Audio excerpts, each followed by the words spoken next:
وہ یونیورسٹیوں میں جائیں گے, ملک سے محبت کی باتیں کریں گے, پاکستان ہمارا, تاکہ ایجنسی ہاتھ نہ ڈالیں اور اندر اندر زہر پھیلا. دیکھیں ہم چاہتے ہیں پاکستان ترقی کرے, تو اس ترقی کے لیے ضروری ہے کہ لڑکے لڑکیاں ساتھ بیٹھیں, بغیر کپڑوں کے بیٹھیں. دیکھیں کپڑوں میں گرمی لگتی ہے, جب وداؤٹ کلوتھس اور وداؤٹ لباس ہم جب بیٹھیں گے, اور یہ میاں بیوی کے رشتے یہ 50 سال میں جا کے شادی کیا کریں, کیونکہ ہم نے ملک کو ایک ترقی کی راہ پہ گامزن کرنا ہے. اس میں یہ چھچوری حرکتیں کہ جلدی جلدی شادیاں, اس سے پڑے گا تمہارا باپ. اصل میں تو یہ کہنا چاہ رہے ہوتے ہیں, لیکن وہ بہت, یہ تو میں تو یہ کہتے تو وہ تو بڑے آرام سے کہتے ہیں کہ پڑھے گا کون پھر, یہ جو میں نے کہہ دیا نا پڑھے گا تمہارا باپ, یہ تو میں کہہ رہا ہوں نا, سیکولر لوگوں کا یہ اسٹائل نہیں ہوتا. کہتے ہیں ایکچولی اس سے کیا ہوگا کہ ایک صالح معاشرہ وجود میں نہیں آئے گا. اصل میں وہ چاہ کیا رہے ہوتے ہیں, زنا کو پھیلانا. ان کو ملک کی ترقی سے کوئی غرض نہیں ہے, اتنے نیک نہیں ہے کہ مسلمانوں کے ملک کو یہ چاہے کہ ترقی کرے. وہ کرنا یہ چاہ رہے ہوتے ہیں کہ ننگا پن پھیلے ملک کے اندر, لیکن ان میں میچورٹی ہے. وہ کبھی بھی جذباتی باتیں نہیں کریں گے, کبھی بھی جذباتی باتیں نہیں کریں گے, بڑے تمیز سے لے کے نا ایکچولی. اور مذہبی لوگ کیا کر رہے ہوتے ہیں, ان کو دیکھو ایسا لگتا ہے کوئی ہارر مووی دیکھ رہے ہو آپ. ایک مذہبی اسکالر کا مجھے کسی نے کہا, میں ان کو دیکھتا ہوں ڈر جاتا ہوں. میں نے کہا ہارر مووی دیکھ لیا اگر بھائی تم. وجہ کیا ہے, جذباتیت. کیا ہے, بے موقع تبلیغ. تو میں وہ بات کی طرف دوبارہ آتا ہوں. اللہ تعالیٰ فرماتے ہیں ان الانسان خلق ہلوعا, انسان جلد باز ہے. یہ جو طلاقیں ہو رہی ہیں غصے میں ٹھا, یہ بھی کیا ہے. کل ایک بندہ آیا یار, نوجوان لڑکا, سالہ 22 سال کا, بھی تمہاری کمبخت شادی کو سال بھی نہیں گزرا اور تم دھڑ طلاقیں دے کے رو رہا تھا یہاں بیٹھ کے, یہ دے دی کتنی ہو گئی, 3 دے دی ہیں تو 3 ہی ہوں گی, اور کتنی ہوں گی. تو غصے میں پاگل ہوئے میں بالکل, جو بات آتی ہے دھڑ کر کے نکال دیتے ہیں. تو چلو اگر ہو بھی جائے نا غصہ جاری, ہر انسان ہے, ہو جاتا ہے, لیکن پھر یہ تو مانو نا کہ بھئی یہ غلط عادت ہے میرے اندر. میں بھی غصے میں بعض دفعہ بڑبڑاتا ہوں بہت, آپ نے تو میرا ایک اسٹائل دیکھا نا, دوسرا والا نہیں دیکھا ابھی, لیکن احساس ہو جاتا ہے کہ یار کنٹرول کرنا چاہیے. ہمارے نبی سے بھی ایسا ہوا. حدیث میں آتا ہے ایک صحابی آئے, ایک عرب کے وہ تھے نا کوئی, انہوں نے نئے مسلمان ہوئے تھے, انہوں نے نبی صلی اللہ علیہ وسلم سے نا آ کے کچھ صدقے کی چیز مانگی, مجھے یہ صدقہ دے دے. آپ صلی اللہ علیہ وسلم نے فرمایا اللہ کی قسم تجھے نہیں دوں گا, میں اللہ کی قسم تمہیں نہیں دوں گا. اس کے بعد آپ صلی اللہ علیہ وسلم کو خیال ہوا کہ میں نے قسم مجھے یہ نہیں اٹھانی چاہیے تھی. دیکھو ہمارے نبی کی سیرت میں سب کچھ ملے گا, تاکہ اگر ہم کبھی ایسی قسم اٹھا لیں جو مناسب نہیں تھی, ہمیں بعد میں خیال آئے کہ یار ٹھیک نہیں ہے, تو اس کی بھی مثال ہمیں نبی کی سیرت میں ملے کہ یار نبی نے بھی ایک دفعہ قسم اٹھا لی تھی, اللہ کی قسم تجھے 1 درہم بھی نہیں دوں گا, لیکن نبی کو فوراً خیال آیا تھوڑی دیر کے بعد کہ ایسا نہیں ہے, اس کو دے دینا چاہیے. پھر آپ نے دوبارہ اس کو بلایا اور ان کو صدقے کا حکم دیا. تو انہوں نے کہا میں آپ کی قسم نہیں توڑوانا چاہتا. آپ نے فرمایا من حلف علی یمین فرأى غیرها خیرا منها فلیکفر عن یمینہ. آپ صلی اللہ علیہ وسلم نے فرمایا جس نے کسی بات پہ قسم اٹھا لی, بعد میں خیال ہوا نہیں اٹھانی چاہیے تھی, احساس ہو گیا, اجتہادی غلطی کہتے ہیں نا اس کو, اس وقت آپ کی رائے یہ تھی, بعد میں آپ کی رائے چینج ہو گئی, تو آپ نے فرمایا کوئی بات نہیں, قسم توڑ دو اور کفارہ ادا کر دو. صدقہ نہ کرنے کی قسم اٹھانا, تو آپ صلی اللہ علیہ وسلم کو احساس ہوا بعد میں کہ بھئی مجھے ان کو دے دینا چاہیے, رائے تبدیل ہو گئی. تو آپ نے کیا کیا, اس قسم کو توڑا اور اس کا کفارہ ادا کیا. اور ہمیں بھی حکم دیا کہ بھئی اگر کسی اچھی بات پہ تم نے یعنی قسم اٹھائی کہ بھئی میں یہ کام نہیں کروں گا, بعد میں خیال آئے کہ کر لینا چاہیے اس کو, کوئی بات نہیں, رجوع کرو, قسم توڑ کے کفارہ دو اور وہ کام کر لو. تو اگر کبھی آپ نے غصے میں کوئی غلط فیصلہ کر لیا, جذبات میں ٹھا فائرنگ کر لی ہے, تو طلاق میں تو اللہ نے ریورس گیئر رکھا نہیں ہے, بہت ساری چیزوں میں ریورس گیئر رکھا ہے. باپ سے غصے میں بدتمیزی کر لی, کوئی بات نہیں, ٹینشن لینے کا نہیں ہے, آئندہ خیال کرو بدتمیزی نہ کرو. سمجھ میں آ رہی ہے بات کی؟ لیکن اپنا عیب تو پتا ہونا انسان کو, یہ تو احساس ہو کہ یہ میں نے کوئی کمال نہیں کیا. ہماری جو ینگ جنریشن ہے وہ جلد بازی کے فیصلوں کو کمال سمجھتی ہے, کہتے ہیں یہ ایسا ہی نہیں ہو گیا, یہ کس کی دوڑ ہے, عقل کی دوڑ ہے, کہ سوچے سمجھے بغیر ٹھا کر کے فیصلہ کیا, اور تیرا بھائی تو ایسے ہی فیصلے کرتا ہے, اور دیکھا ابھی ٹھا کر کے صحیح فیصلہ نکلا. تو یہ تیرا بھائی بالکل بے وقوف اور پاگل ہے جو ٹھا کر کے فوراً کیا کرتا ہے, فیصلے کرتا ہے. تو یہ بے وقوف ہونے کی علامت ہے. صبح و شام کیسز آ رہے ہیں, کاروبار کر لیتے ہیں, کروڑوں روپے ڈبو دیتے ہیں بزنس میں, کاروبار. ہمارے ایک دوست کا فون آیا, میں آپ کو بتاؤں, بہت بڑے نقصان سے اللہ نے بچا لیا ان کو. انہوں نے مجھے کہا میں ایسے کردار کو وہ کروں گا نا تاکہ پتہ نہ چلے کس کی بات ہو رہی ہے, کہ فلاں صاحب مجھ سے پیسہ مانگ رہے ہیں بزنس کے لیے, ان کا ارادہ ہوا بس پیسہ پکڑائے اور دے دنادن نوٹ چھاپنے کی مشین. اچھا, جو بندہ پیسہ مانگ رہا ہے وہ بھی ادھر ہی کا, کراچی کا, اور بہت مالدار آدمی ہے اور بہت نوٹ چھاپ رہا ہے, سمجھ رہے ہو. انہوں نے مجھے فون کیا کہ آپ کے علاقے کا کراچی کا ایک بندہ ہے, بہت پیسے والا ہے, مجھ سے پیسے مانگ رہا ہے اور کہہ رہے کاروبار میں پیسہ لگاؤ, آدھا پروفٹ تمہارا آدھا میرا. حالانکہ میں تو کاروباری آدمی نہیں ہوں, لیکن انہوں نے مجھے فون کیا کہ میں پیسہ دینا چاہ رہا ہوں, میرا بھی دل, کیونکہ کم بختوں کے پاس روزگار تو ہے نہیں. کراچی میں ہم جیسے کم بختوں کے پاس, میجورٹی کے پاس کیا روزگار ہے. تو جو بھی سنہری باغ دکھاتا ہے نا, بس یہ میرا مکان بیچ کے بھی تو لے لے, ٹھیک ہے نا, اتنا نیک آدمی ہے. اور بھائی تجھے پہلی بات یہ کہ آپ کو یہ کیسے پتا چل گیا کہ یہ نیک ہے؟ کیا خیال ہے کیسے پتا چل گیا کہ یہ نیک آدمی ہے؟ جب تک معاملات نہیں ہوں گے آپ کسی کے چہرے کو دیکھ کے فیصلہ کرو گے کہ نیک ہے. کہہ رہے نہیں وہ اتنا زبردست ماشاءاللہ ان کی داڑھی اور متشرے. ارے کیا 2 نمبر آدمی داڑھی نہیں رکھ سکتا؟ کیا ہو سکتا ہے یہی بزنس ہو, داڑھی رکھ کے لوگوں سے پیسے نکالنا؟ تو یہ 2-3 دن پرانی بات ہے, زیادہ پرانی بات نہیں ہے. وہ کہنے لگے میں نہ ان کو میں دینا چاہ رہا ہوں, بس مجھے پتہ نہیں کیا خیال آ گیا رات کو 2 بجے آپ کو, میرے دوست ہے نا, کہ میں ایک دفعہ آپ سے مشورہ لے لوں. میں نے کہا جب مشورہ لیا ہے نا تو پھر میں آپ کو صحیح مشورہ دوں گا. میں نے کہا ذرا مجھے یہ بتاؤ اس کی اپنی پراپرٹیاں کتنی ہیں, اس بندے کی اپنی پراپرٹی کتنی ہے؟ پتا چلا جی بحریہ ٹاؤن میں اور فلاں جگہ. اب ہو سکتا ہے لاہور کا واقعہ ہو, میں کراچی کا کر کے بتا رہا ہوں, یا اسلام آباد کا ہو میں, تاکہ ایسا نہ ہو اس بندے کو لوگ سنائے دیکھ تیرے بارے میں بات ہو رہی ہے. میں نے کہا آپ اس سے یہ بولو کہ اپنی یہ پراپرٹی جو تمہارے استعمال میں نہیں ہے یہ بیچو, اور مفتی صاحب نے مشورہ یہ دیا ہے کہ یہ والا پورا پیسہ لگا دو, اور مفتی صاحب نے کہا پورا پروفٹ خود رکھو. میں نے کہا مزہ آ جائے گا نا, وہ خوشی سے بے ہوش ہو جائے گا. یار مفتی صاحب نے ابھی آدھا پروفٹ کسی اور کو دینا پڑ رہا ہے, اور اپنا پلاٹ بیچ کے اپنا کاروبار میں لگاؤں گا, پورا پروفٹ میں رکھوں گا. میں نے کہا خوشی سے بے ہوش ہو جائے گا وہ, مجھے پتا تھا نہیں ہوگا. تو اس نے ایسا ہی کیا, اس نے کہا یار وہ میرا نام نہیں لیا, اس نے کہا ایکچولی وہ مفتی کسی سے میں نے مشورہ کیا تو آپ کا سنا یہاں 2-3 جگہوں پہ بڑی بڑی پراپرٹی ہیں, انہوں نے کہا ہے تو ایسا کرے آپ وہ پراپرٹی بیچیں, اپنے کاروبار میں لگائیں, اور جو پروفٹ ہوگا نا پورا آپ رکھیں. مشورے کا بھی مجھے نہیں چاہیے. میں نے کہا اس کا جواب دیکھو کیا دیتا ہے وہ, اس کا جواب دیکھو.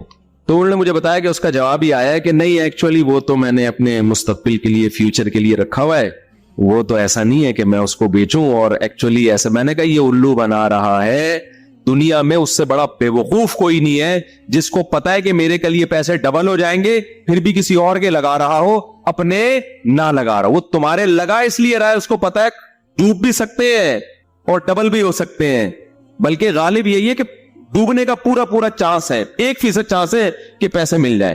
تو دیکھو کتنے ایک آدمی کو کتنے بڑے نقصان سے بچ گیا نا. یہ کیا تھا, تھوڑا سا مشورہ کر لیا. اور میرا آپ سب لوگوں کو یہ مشورہ ہے, بغیر کسی کال کے مشورہ دے رہا ہوں, کہ اگر آپ نے اپنے پیسے کسی کو کاروبار میں دے دیے, اسی وقت انا للہ و انا الیہ راجعون پڑھ کے اس سے مطالبہ بھی مت کرو, بھول جاؤ, گئے خام خواہ میں ٹینشن ہوگی بلڈ پریشر کے, جب بن گئے تو صدقے کی نیت کرو, بولو چور لے گیا, ڈاکو لے گیا. دنیا میں اس سے بڑا بے وقوف کوئی نہیں جو دوسرے کو پیسے دے, اور یہ امید, پاکستان کی بات کر رہا ہوں, اور یہ امید لگا کے بیٹھے کہ مجھے اب اس سے کیا ملے گا. اور اگر نفع دے رہا ہے نا, بہت ڈینجرس ہے. نفع اگر دے رہا ہے نا, سمجھ لو اب یہ تمہیں ڈسے گا. کیوں؟ نفع دے کے وہ اعتماد بحال کر رہا ہے کہ بیٹا ابھی 1 کروڑ دیا ہے, میں تجھے نفع دے کے اعتماد یہ بحال کر رہا ہوں کہ اب تو 10 کروڑ دے گا. کیونکہ جب پروفٹ آنا شروع ہوتا ہے نا, آدمی کو اعتماد ہوتا ہے, وہ کہتا ہے سب کچھ بیچ کے سب کچھ ادھر ہی چھوک دو, اس کے بعد آپ کا پروگرام ہمیشہ کے لیے وڑ گیا. پھر آج ایک بندہ آیا جس کا پروگرام اسی طریقے سے وڑ گیا تھا, کہنے لگا مجھے ایسا لگتا ہے کسی نے بندش کر دی ہے میرے اوپر. آج ہی کی بات ہے. میں نے کہا بندش کرنے کی آپ جیسے بے وقوفوں پر ضرورت ہے ہی نہیں, ٹھیک ہے. تو پوری قوم کا المیہ کیا ہے میرے بھائی؟ الحلم والانا. اس کی کیا ہے ہماری سوسائٹی میں کمی ہے.